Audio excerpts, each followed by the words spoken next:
Hey guys, good morning.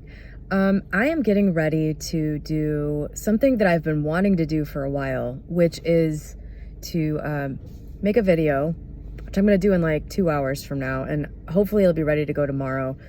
But I'm going to make a video going through the entire book of Feeling is the Secret by Neville Goddard, and also relating into this reading some excerpts from The Science of Getting Rich that, you know, are like what Neville's saying, but in different words, so that you can connect the two.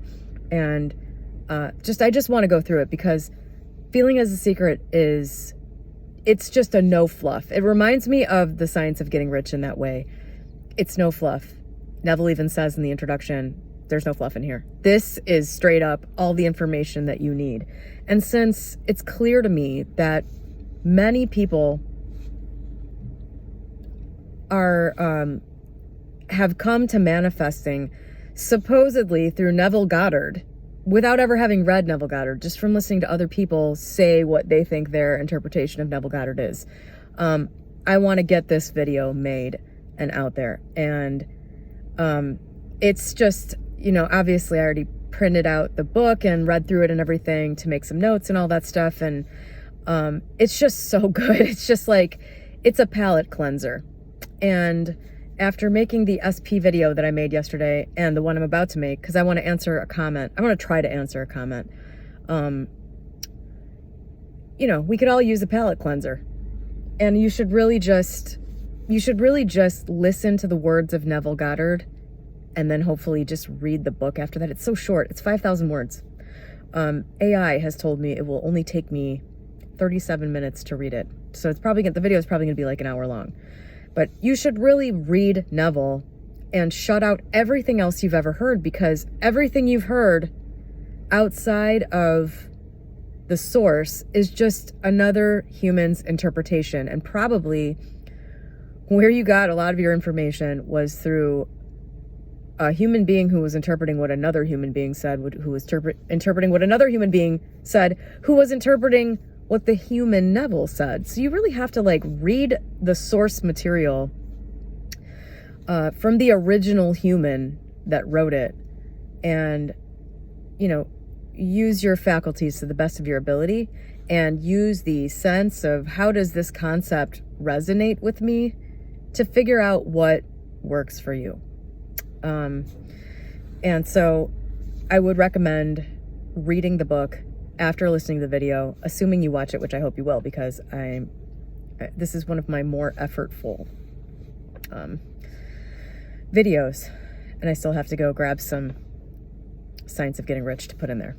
But anyway, I wanted to respond to a comment. I'm going to read you the whole comment and try to slowly parse it apart. And again, I'm just one person. This is just one perspective. It's not, nobody really knows the answers to anything. And we're all just trying to grapple with how does this work without having any real hard concrete facts. We just have anecdotal evidence, experience, and stuff like that, you know?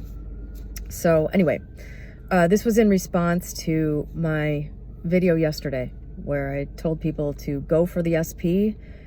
Go for it. If you are stuck in that place, don't resist it. Just go for it, and do it by changing yourself, not trying to change the other person. So you can watch that video if you want. I really didn't like making it because I don't like that manifestation. It's not that I don't think you should do it. I think you should, actually. I said that in the video. I think you should, but I think it's one of those kind of gotcha manifestations where what's likely to happen is it's going to be a learning experience. It's not going to be a thing where you end up manifesting the thing that you are focused on. That's all I'll say about that. That's all I'll say about that. I find this whole process so contradictory, which I get. 1 minute we are to think that someone's behavior is not a reflection of us, and then we hear that everyone is you pushed out and their behavior is a reflection, is from us. So at what point do we know? I'm at a point where I feel fulfilled and I don't need anyone, but I created a third party. So did I? Or was that just who they are? if I hadn't found LOA, I would have completely dropped them for moving on to someone else if that shows everything about them. But then I got told it was my self-concept that created it, and that keeps me in a loop.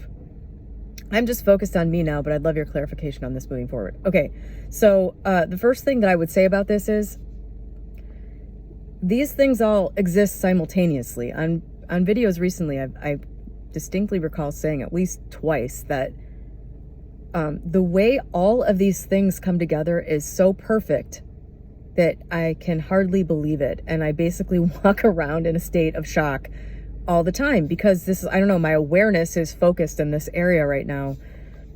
The things that come together to create these, outward situations, the players that are involved are experiencing, it's utter perfection. Like, you're getting exactly what you need and what you produced, while someone else is getting exactly what they need and what they produced, while the third party and everyone else is also, like, who's peripherally involved, is also getting exactly what they need and what they created. It's just, the only explanation I have for how this can even work is that there is a power that is absolutely phenomenally great beyond what any human can comprehend, and that it is all of us. It's us, that we are all God, and that God is this utter perfection that is orchestrating this. Or, you could look at it as God is this thing that is creating a way to perceive everything from all these individual vantage points. If we're all one and this is all just one thing, then it makes sense that it could be perfect in that way to me. I don't know if that made sense to you, but that's where I am landed on it right now, is that the only way for things to be this perfectly woven is if it is literally all one thing. So anyway, these things are existing at the same time. So in your situation, okay, did you create the third party with your thoughts? Like, did you do that?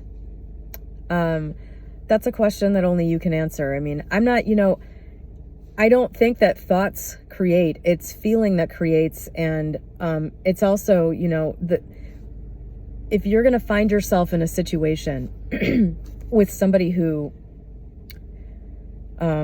say, cheats on you or leaves you or whatever, I really think that was always baked into the cake from day one. That's my personal opinion. I think that people know everything about each other nearly instantly. And just to use some more mundane examples, it's like if you're somebody who is used to being abused and you go out with a guy who's an abuser, without even necessarily knowing it, although he may be doing it on purpose, those types of people will say things to see what your reaction is. I mean, we do this stuff all the time without even realizing it with people, that abuser will say something and gauge your reaction, maybe subconsciously even. And if you're somebody who is susceptible to their abuse, you will respond in a way that moves the whole thing forward. And if you're not, you'll pick up on that. You'll pick up on whatever they said that is, you're like, what was that? Like, ooh, that thing that person just said. You might not even have that psychological process. I probably would, because I'm analyzing everything constantly, but you might just react to the thing the person said that indicates they're an abuser by being turned off. And when you leave the date, you just say, you know what? I just don't really feel like I want to go out with that guy again. He was good looking and funny, but I just don't. And I'm just feeling a little repulsed from that. I just don't think I'm going to go out with him again. Or you go out a few more times and it just fizzles out and you become more turned off on whatever level. Maybe you can't even, maybe you're just like, gosh, I don't know why I don't like this guy. I don't know why I'm not feeling like I want to move forward with this. But this, I think, is how you end up getting into a relationship that will play out in a certain way. And this is how the abusers and the abusees find each other, 100%. And all the other people, it's like all the other people that find each other and they're like perfect for each other in some way, maybe in a good way.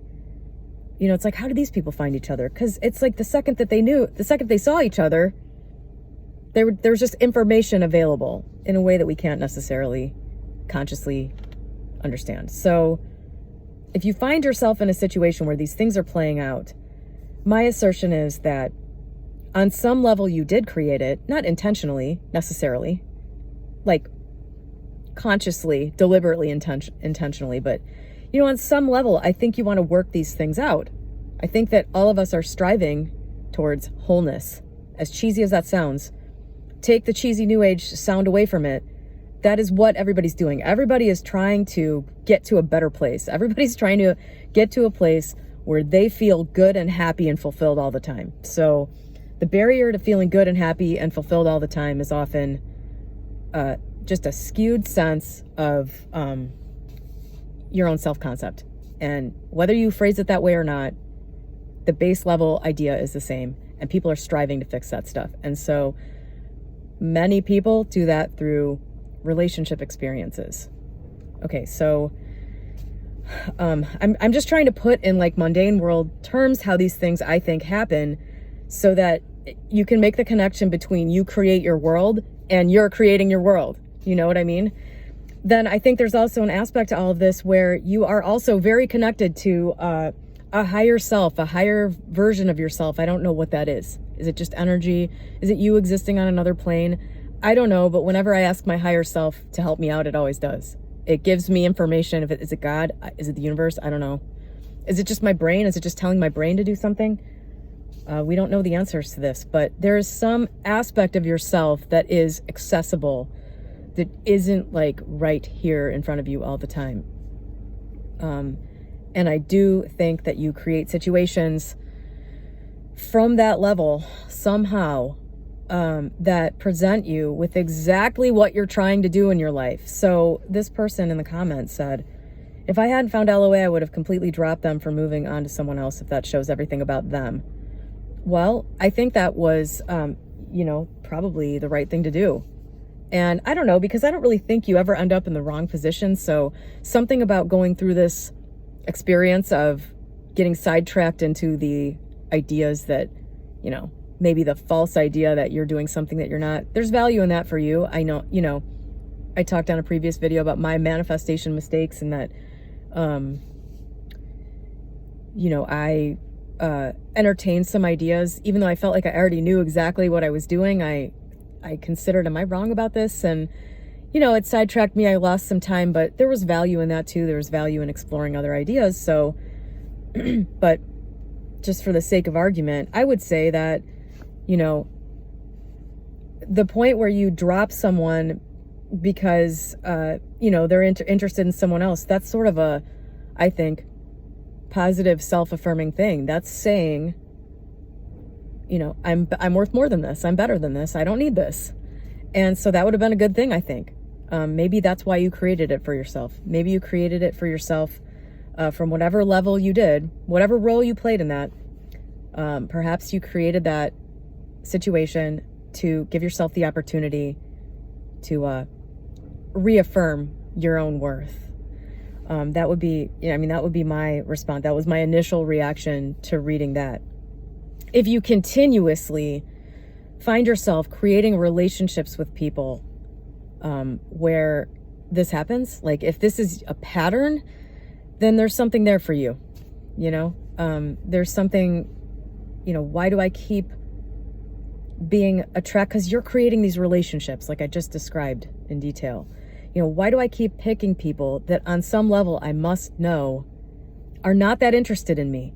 Like, people will say things that let you know that right away. Why are you continuously creating this experience for yourself? I can't answer that for you. I could guess.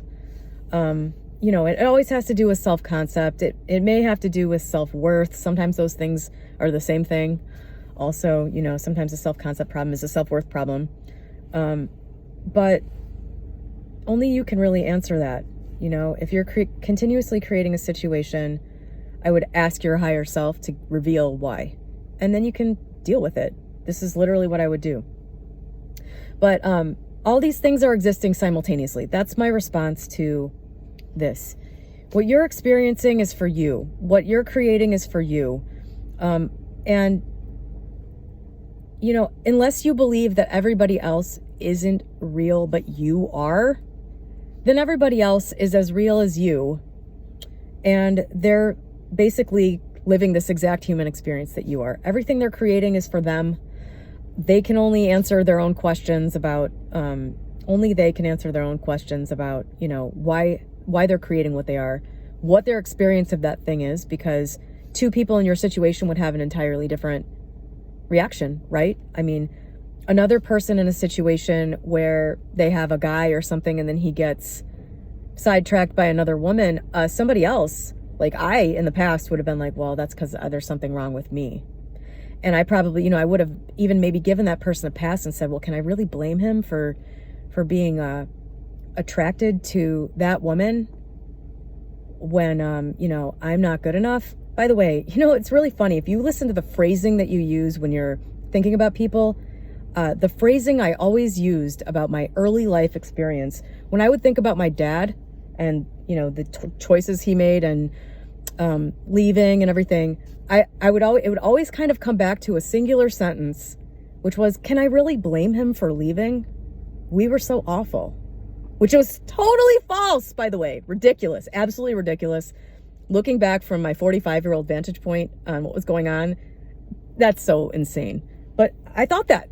And that was like the sentence. Can I really blame him for? And that like would morph into excusing everybody else's things that they did. That was for me. What they're doing was for them. Did I create that behavior? I think it all exists simultaneously. And I think that this is why it's very difficult to understand this, because it's like people want to think either I created it or they created it. It is this delicate balance. And we know that we influence other people, right? We know that. There's like studies done on this, that your expectation, and you can see this with children too, very easily, because they're so like pure. You know, we know that our expectations of other people influences the outcomes of what they do and how, you know, how they do. You know, that is a known thing. But influence does not equal creation. I mean, I guess you could argue that on some level, influence is creating a different outer experience. But, you know, your influence in the worlds of other people can only go so far, in my opinion. I don't see any evidence to the contrary. I don't see anybody mind controlling anybody 100%. So there's an extent to which your influence changes an outcome, but you know, these are universes interacting with each other, and you're never inside somebody else's universe and they're never inside yours. It's all you in here. Everything is coming from you. Everything you experience is coming from you. And so, okay, you know, I don't know. How far down do we go with this? I mean, from some other level, you're probably creating every single thing that's happening. And the medium of influence for that is feeling, as we know, as we're about to find out. And the feeling is, feeling is the secret. But I mean, you know, at some point you have to function, and you get to the point where you're writing comments like this, which I totally understand. I totally get that. I'm often thinking about the contradictions or the seeming contradictions. And that's the answer that I always come back to, which is that these things are all existing together, playing off each other beautifully. You know, everything you do is coming from you and is a reflection of you. Who you are, your behavior, it's all you. And it's the same thing for other people. And yet we influence each other. I think at the end of the day, all you can do is look at every situation in your life and say, why did I create this for myself? Why did I want, from some level, to experience this? You know, sometimes you want to change something and you just can't do it from whatever mental place you're at. And you create situations that get worse and worse and worse so that you can finally just break free from whatever the limitation is. It just all comes back to asking yourself, what's in this for me? You know, I don't know. Other people are kind of a mystery, I think. And exactly how this works is too beautifully intricate, I think, for the human mind to grasp it. I hope I didn't confuse anything with what I just said. When I think about this stuff, and try to, you know, deconstruct all of it into its most minute parts,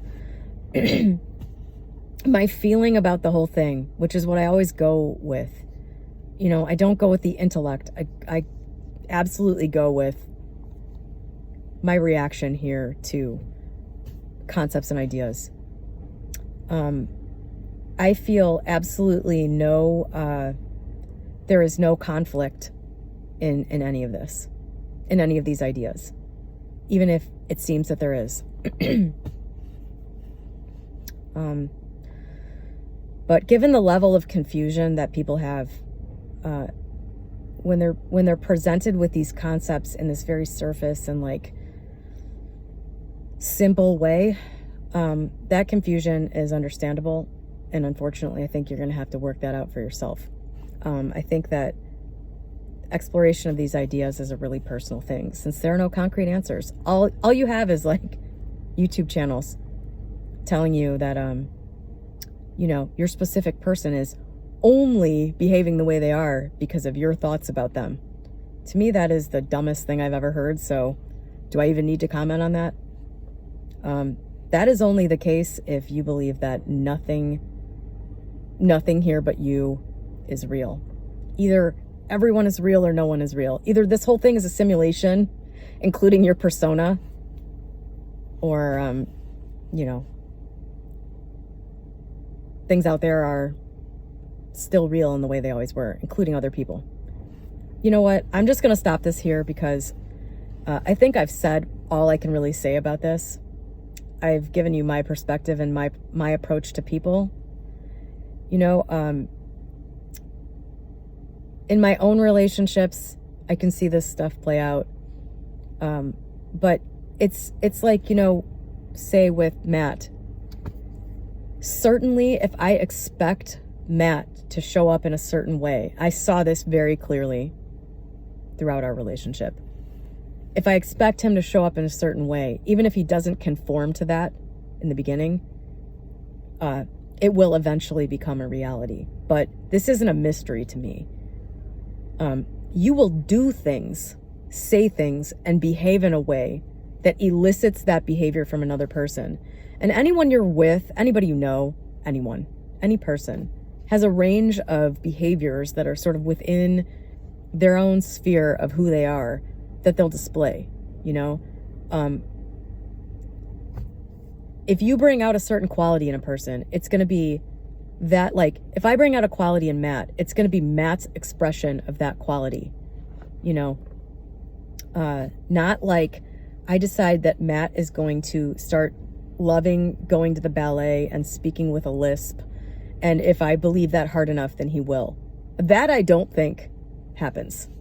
But, you know, if I expect Matt to show up as a kind, loving, and understanding person, he generally does. And if I get lost in some sort of state where I'm feeling like shit about myself and feeling unworthy of anybody loving me or something, that tends to produce a certain behavior about me that, of course, especially if it's sustained, creates a change in his behavior. That, I think, is how this works. You know, it's not like I'm going to elicit Matt becoming some version of himself that Matt would never be within his own, you know, range of who he is. Unless you believe that nobody is real, this has to be the case. That's my assertion, you know. I don't know. And I think everybody kind of has the capability of a wide range of human behavior. You know, somebody who's not a cheater is not going to have a tendency to cheat, but of course, like, put in the right situation, maybe they could. Those kinds of behaviors, I tend to think you don't draw out of people because it's sort of a part of them. It's a part of the current way that they're configured. And that can absolutely change, by the way. I don't believe in like once a cheater, always a cheater. I think usually once a cheater, always a cheater, but people can definitely, you know, cheating isn't like, I don't think, a defect of a person that can't be changed. I think it's an, you know, sort of a final end manifestation of something going on inside a person. You know, fear of loss of freedom, or fear of like having a relationship that's too good or too intimate, or things like that, you know, or just off the top of my head, could create somebody subconsciously, constantly, repeatedly, consistently going down the same road of like escape.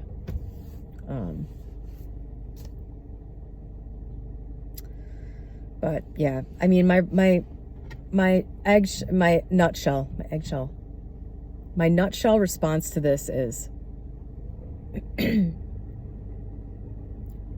everything that's happening is for you. And everything that's happening is something that you created and wanted to experience for some reason. And it's the same thing for everybody else. Other people's behavior is all them. It is a reflection of them. But you influence them. Is that succinct enough? They're in their world, you're in your world, and what they're doing is a reflection of them. What you're doing is a reflection of you. But there is influence that goes back and forth between these two things. And everything you're experiencing, the only thing you could do is say, why is this for me? Why is this experience in my reality? What did I do? What did I want to get from it? Why am I creating it? All right, that is the best I could do. I hope that helps somebody in some way. Probably just adds to the confusion, but as long as everything you get from me is bring it back to yourself, stop focusing on other people, bring it back to you. You know, not to the point where you're like, I created this person and I made them do this. Just, why is this in my reality? Why did I create this? As long as it's coming back to that, you'll end up at the right point. I'm sure of that, no matter what. So I have to go and get my feeling is the secret ready to go, and I'm gonna record that next. Hopefully it will be out tomorrow. So have a great day.